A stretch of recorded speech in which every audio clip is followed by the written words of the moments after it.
ইছম কাৰ্ডখন আপুনি নিজৰ মোবাইলৰ পৰা কেনেকৈ আপডেট কৰিব পাৰিব তাৰ বিষয়ে আজি এইটো ভিডিঅ'ত মই আপোনালোকক দেখুৱাম। বন্ধু-বান্ধৱীসকল, আপোনালোকে যদি ইছম কাৰ্ডখন বনাইছিল আৰু ইছম কাৰ্ডখন বনাওঁতে যদি আপোনালোকৰ কিবা ডিটেইলছ ছাবমিট কৰোঁতে ভুল হ'ল, তেতিয়া আপোনালোকে নিজৰ মোবাইলৰ পৰাই আপোনাৰ ইছম কাৰ্ডখন আপডেট কৰিব পাৰিব। তো ইয়াৰ কাৰণে প্ৰথম আপোনালোকে ইছম কাৰ্ড বুলি নিজৰ মোবাইলতে ব্ৰাউজাৰ এটা খুলি চাৰ্চ কৰিব আৰু ব্ৰাউজাৰটো খুলি চাৰ্চ কৰাৰ পিছত আপোনালোকৰ সন্মুখত isom.gov.in বুলি এটা ৱেবছাইট আহি যাব। তো আপোনালোকে এই ৱেবছাইটটোতে ক্লিক কৰিব আৰু এই ৱেবছাইটটো ক্লিক কৰাৰ লগে লগে পিছৰ পেজটো আপোনালোকৰ সন্মুখত এনেদৰে আহিব। তো গো টু মেইন পেজৰ যোনটো অপশ্যন আছে ইয়াত ক্লিক কৰিব আৰু ইয়াত ক্লিক কৰাৰ লগে লগে পিছৰ পেজটো আপোনালোকৰ সন্মুখত এনেদৰে আহিব।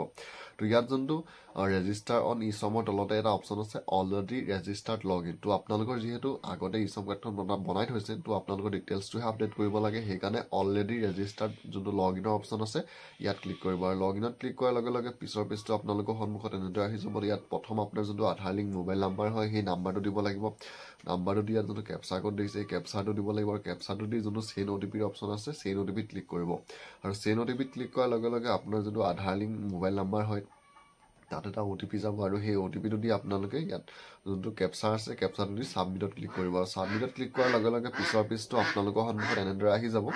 তো ইয়াত আপোনাৰ যোনটো আধাৰ কাৰ্ডৰ 12 ডিজিট নাম্বাৰ হয় সেই নাম্বাৰটো দি আপোনালোকৰ যোনটো অ'টিপিৰ অপশ্যন আছে অ'টিপিত ক্লিক কৰিব আৰু অ'টিপিত ক্লিক কৰাৰ লগে লগে কেপচাৰ বায়'মেট্ৰিকৰ বুলি এটা অপশ্যন পাব। তো আপোনালোকে কেপচাৰ বায়'মেট্ৰিক নহয় অ'টিপিত ক্লিক কৰি আপোনালোকে কেপচাৰটো দি ছাবমিটত ক্লিক কৰিব আৰু ছাবমিটত ক্লিক কৰাৰ লগে লগে পিছৰ পেজটো আপোনালোকৰ সন্মুখত এনেদৰে আহি যাব। ইয়াত আপোনাৰ আধাৰ কাৰ্ডৰ লিংক মোবাইল নাম্বাৰটোত এটা অ'টিপি যাব আৰু সেই অ'টিপিটো দি আপোনালোকে ইয়াত যোনটো ভেলিডেটৰ অপশ্যন আছে ভেলিডেটত ক্লিক কৰিব আৰু ভেলিডেটত ক্লিক কৰাৰ লগে লগে পিছৰ পেজটো আপোনালোকৰ সন্মুখত এনেদৰে আহি যাব। ইয়াত যোনটো আপডেট ইকুৱাইচি ইনফৰমেশ্যনৰ যোনটো অপশ্যন আছে ইয়াত ক্লিক কৰিব আৰু ইয়াত ক্লিক কৰাৰ লগে লগে পিছৰ পেজটো আপোনালোকৰ সন্মুখত এনেদৰে আহিব। তো ইয়াত আপোনালোকৰ আপডেট প্ৰফাইলৰ বুলি এটা অপশ্যন আছে, ইয়াত আপোনালোকে আপডেট প্ৰফাইলত ইয়াত ক্লিক কৰিব এনেদৰে অহাৰ পিছত। তো ইয়াত আপোনালোকে আপডেট প্ৰফাইলত যেতিয়াই ক্লিক কৰিব পিছৰ পেজটো এনেদৰে আহিব। ইয়াত personal information, address, education and income, occupation skill, তাৰপিছত আহিলে বেংক একাউণ্ট ডিটেইলছ আৰু প্ৰিভিউ প্ৰফাইল। তো এই 6টাৰ ভিতৰত আপোনাৰ যোনটোৱে কাৰেকশ্যন কৰিব লাগে সেইটোতে আপোনালোকে ইয়াত ক্লিক কৰিব। যদি পাৰ্চনেল ইনফৰমেশ্যন আপোনাৰ কিবা ভুল হৈ আছে, নমিনি চেঞ্জ হওক বা বেলেগ কিবা যদি মোবাইল নাম্বাৰ চেঞ্জ হয় তেতিয়া আপোনালোকে পাৰ্চনেল ইনফৰমেশ্যনত গৈ আপোনালোকে চেঞ্জ কৰিব পাৰিব। যদি এড্ৰেছটো আপোনালোকে চেঞ্জ কৰিছে তেতিয়া এড্ৰেছত গৈ এড্ৰেছটো চেঞ্জ কৰিব পাৰিব।